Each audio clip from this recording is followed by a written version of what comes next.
you're trying to perform with your head, right? Being too much stuck in the brain and not actually into the body, embodying those qualities of relaxation and breath, and it's going to be okay.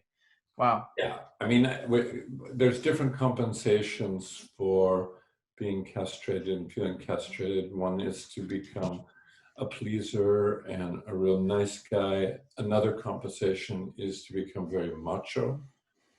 I find macho, like really, putting out a big thing, and it's just like, that's not it, no. And then some people feel like I got nothing downstairs, so they try and put on a big one upstairs. Exactly. And they want to penetrate the world with their heads. And you can kind of see that rigidity in the neck and Yeah. And it's a dickhead, So these are all compensations, and they're to be met.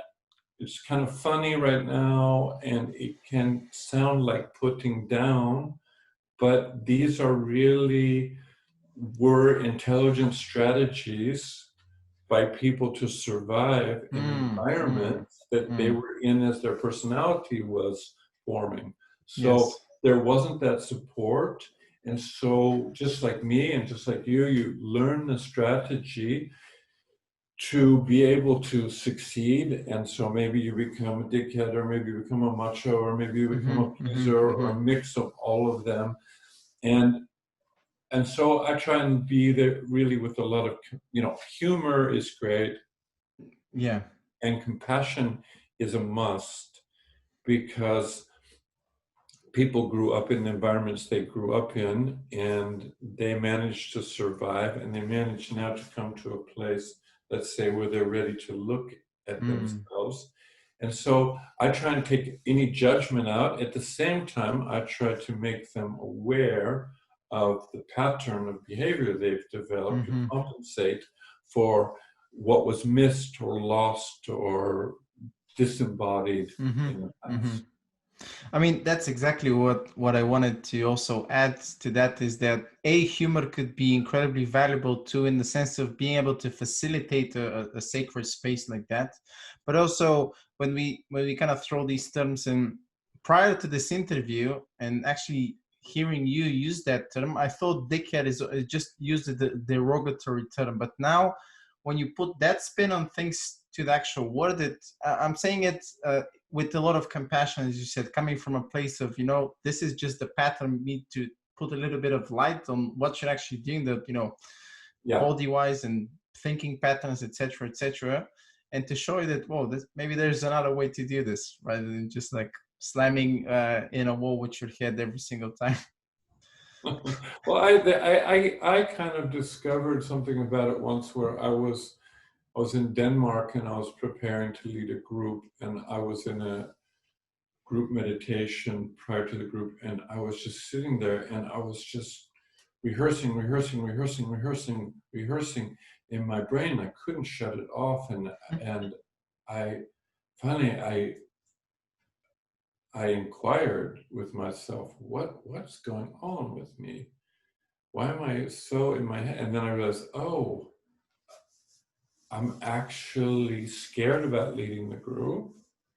And then I went down and I felt my belly, and there was a big knot of anxiety in my solar plexus.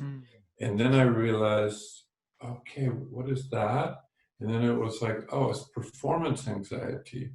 And what is performance anxiety? It's the anxiety that's there when you feel like you don't have what it takes to do the job.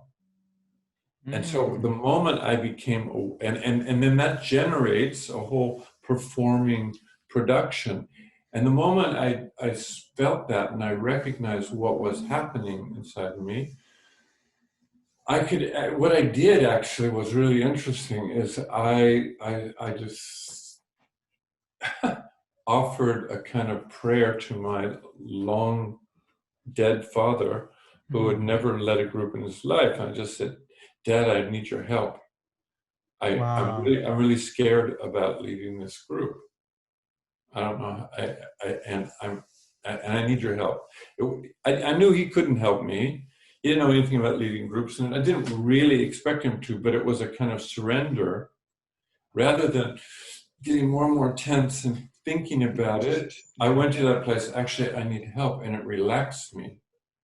And Wow. the anxiety went out of my belly, and then I sat there and I felt very grounded.